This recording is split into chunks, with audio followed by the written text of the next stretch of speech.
Ottawa. One was a 23-year veteran police officer, and mother of 2 young children, responding to a call about a shooting. Another had just survived her second bout of brain cancer. A third was out for a walk. All 3 were victims in Canada's worst mass shooting, which killed at least 22 people, including a teenager, in a 12-hour rampage over the weekend in a scenic vacation area of Nova Scotia. Canadians began to mourn the victims as much of the country is locked down because of the coronavirus pandemic. So they will need to mourn at a safe distance, Prime Minister Justin Trudeau said on Monday. A virtual vigil will be held on Friday. The massacre began late Saturday night in Portapique, a village of about 100 residents on the Bay of Fundy. It ended more than 13 hours later at a gas station in Enfield, 55 miles away, with the gunman shot dead by the police and his victims' bodies strewn across 16 crime scenes in a more than 30-mile area. Much about the killings remains unknown, including the motive of the gunman.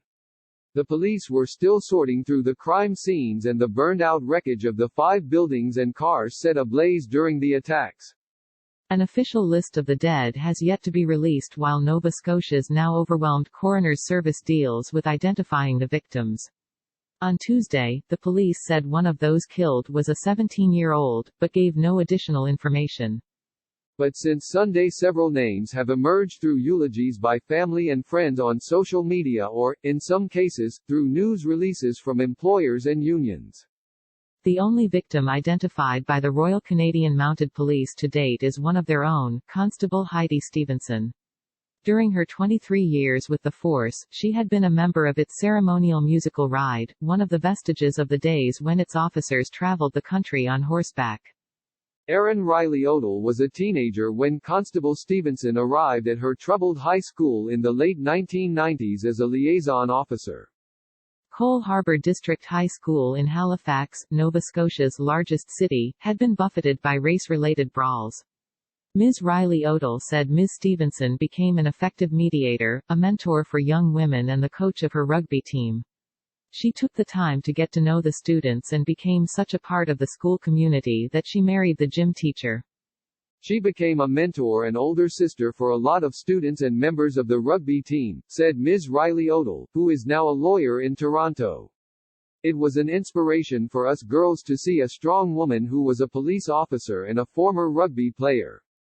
She was a role model, Ms. Riley Odell added. Lillian Hyslop, another victim of the shootings, had moved to Wentworth Valley, an area of Nova Scotia with a small ski resort, after the retirement of her husband, Mike. They had left the northern chill of the Yukon Territory for the comparatively balmy maritime climate of southern Nova Scotia. She was taking a walk when her neighbors were calling each other to relay police warnings to stay inside and take cover because of the shootings. Fire officials said she was killed on the roadside. With victims not yet officially identified, some families remain uncertain about what happened to their loved ones, with some told only that they are missing and others told nothing. Justin Zoll said he is now in limbo, uncertain about his parents' fate. His mother and father, Elizabeth Joanne Thomas and John Zoll, lived next door to the killer's summer home in Portapique, a close-knit beachside village, where the police said the rampage began. Mr. Zoll said that normally his mother texted him, "Good night," daily between 10 and 11:30 p.m. But he last heard from his mother on Saturday at 11:30 p.m. the following evening. The police called to say his parents were missing, but he said they didn't mention that their house had burnt down. He discovered that on Monday after spotting a photograph of the house on Facebook. "I have lost all faith in the system. I am in shock. This is scary and extremely frustrating," Mr. Zoll said. "My parents are angels. They are good people. I want to know what happened." But others have confirmed the worst, including the friends and family of Jolene Oliver, Aaron Tuck and their daughter Emily, who had been together at home in Portapique when they were killed.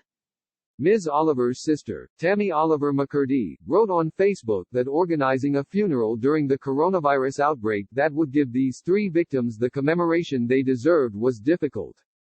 But she said the family being together when they were killed brought some measure of comfort. "Don't know who I will call to chat for hours, solve world problems and laugh at crazy stuff," she wrote. Joey Weber, who worked in the forest industry, went out for an errand on Sunday morning. He never returned. In a GoFundMe post, a family member wrote that he was survived by his partner, Shonda McLeod, and 2 daughters. Mr. Weber had been unemployed for a while and had only just started back to work 2 days before he was killed. The family now find themselves under financial strain and are trying to raise funds for his burial and cremation. Also among the dead was Lisa McCulley, an elementary schoolteacher and single mother of 2 who was so committed to teaching she had traded in a vice principal job to return to the classroom. The principal of the school where she worked, Scott Armstrong, told the Toronto Star that she brought art and music into her lessons and had been organizing online classes for her students. Her world revolved around them, he told the paper. Like the gunman, Gina Goulet was a denturist with a practice in the town of Shubenacadie. In 2016, she was diagnosed with brain cancer. Amelia Butler, her daughter, told the Canadian Broadcasting Corporation, adding that her mother was an avid angler and dancer despite her illness. She fought so hard for her life, Ms. Butler told the broadcaster. With the country still in shock, Mr. Trudeau said on Tuesday that his government will move forward with a promise he made during last year's federal election to ban what he described as military-style assault rifles. The campaign promise also included a buyback program for such weapons.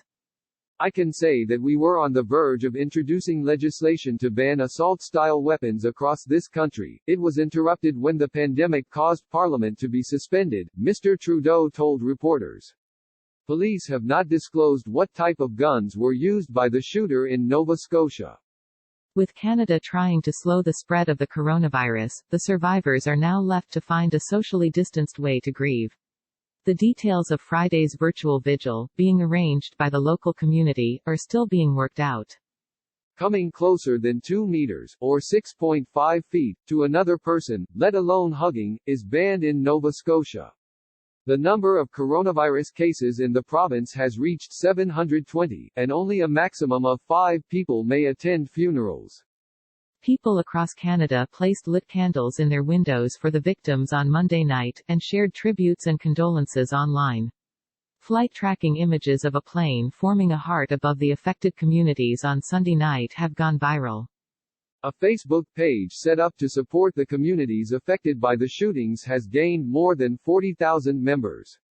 It is flooded with videos of people playing guitar, bagpipes and fiddle, mainstays of traditional Nova Scotian music. It is going to be tough. There's no doubt about it, said Dr. Theresa Tam, Canada's Chief Public Health Officer, about the process of mourning at a safe distance. But I think people will find a way, and I think people in Nova Scotia will, in their own way, be able to mourn together.